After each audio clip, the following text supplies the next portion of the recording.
There's more to the story of the Cycladic harpist.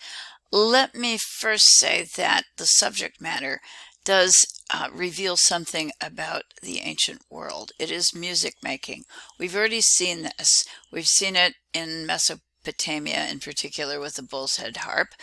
We know that music was a part of ritual. It was, in fact, a very important part of ritual. We also saw it in ancient Egypt with the dancing girls and the singing ladies. So we know the Egyptians also engaged in music. We do think there was a strong association between music and ritual.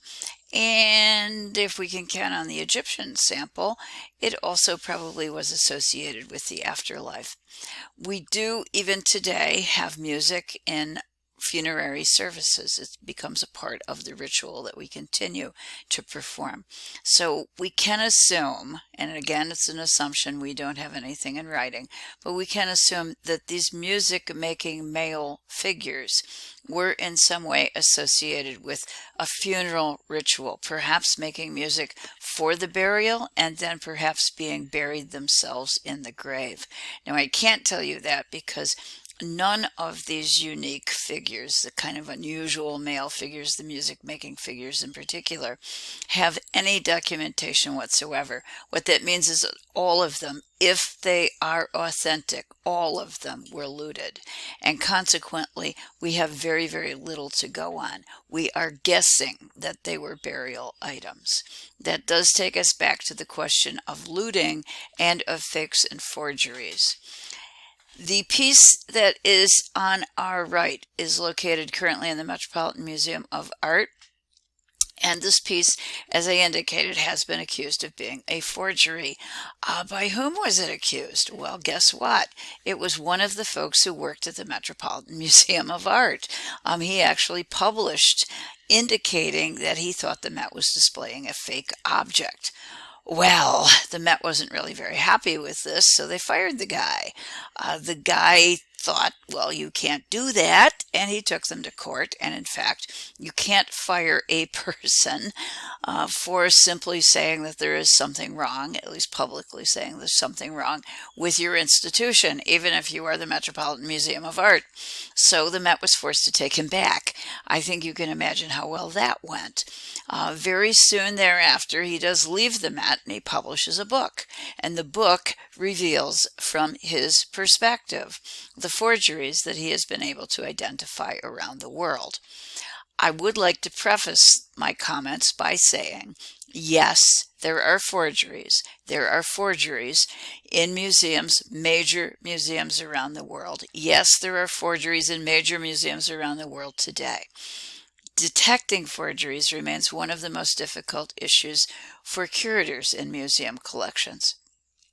We are getting better and better because we have better and better science. But at the end of the day, it often still comes down to the eye of the expert. And that is definitely true for the Metropolitan harp player because we have no test to make to determine when this was carved. Yes, the stone is old, but we cannot tell the date that the stone itself was carved.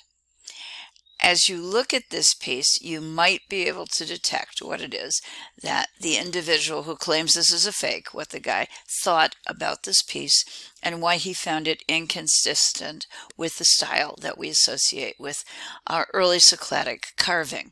I can't tell you if it's a fake or if it's real, but I can tell you it's remained a question, it's remained an issue.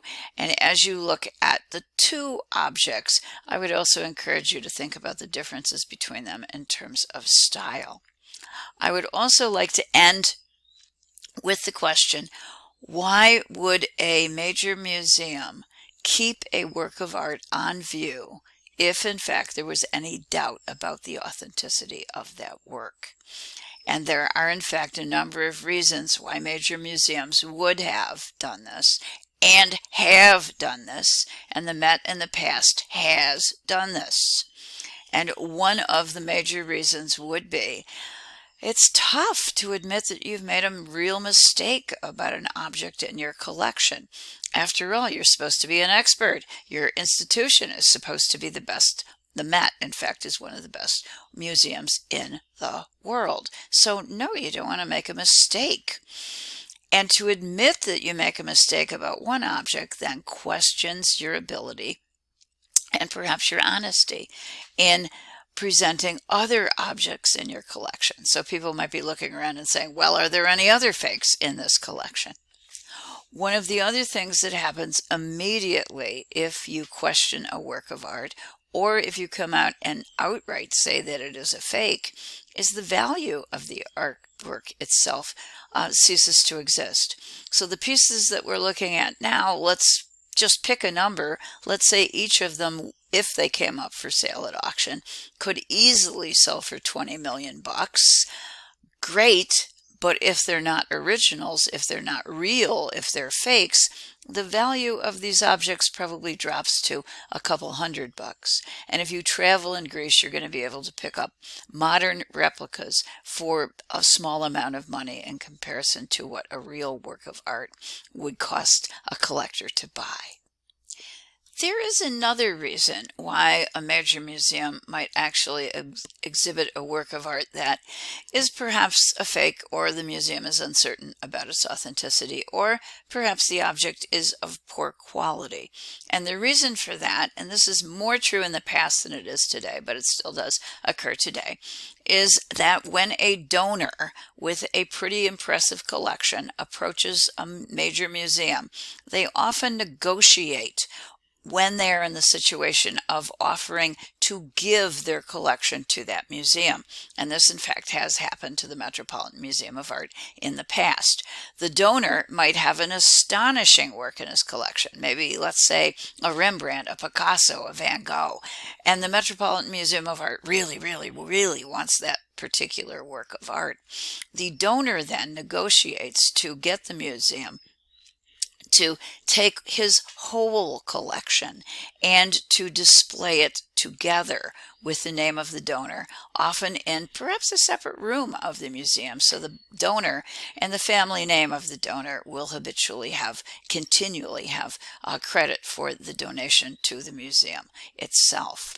This puts a museum in an awkward position of having to deal with, let's say, second-class objects or perhaps even fakes. Nevertheless, they're so tempted to do this because they want to get the real treasure in the individual donor's collection. So, what can we do about this? Well, probably the best thing to do is to carefully label works of art in major museums. Put a label on that says there's a question about the authenticity. Let the visitor make a decision. The last time I looked at the Metropolitan Museum of Art harp player, the label said, "It's an unusual piece," but it did not say there was a question about its authenticity. Perhaps if the questions about authenticity continue, the label should read that too, as some other major museums in the United States have done for some of the works that have been questioned in their collections, or some of the works that they simply aren't certain about. But stay tuned, because this is an ongoing and evolving issue in the world of art that is taking place today.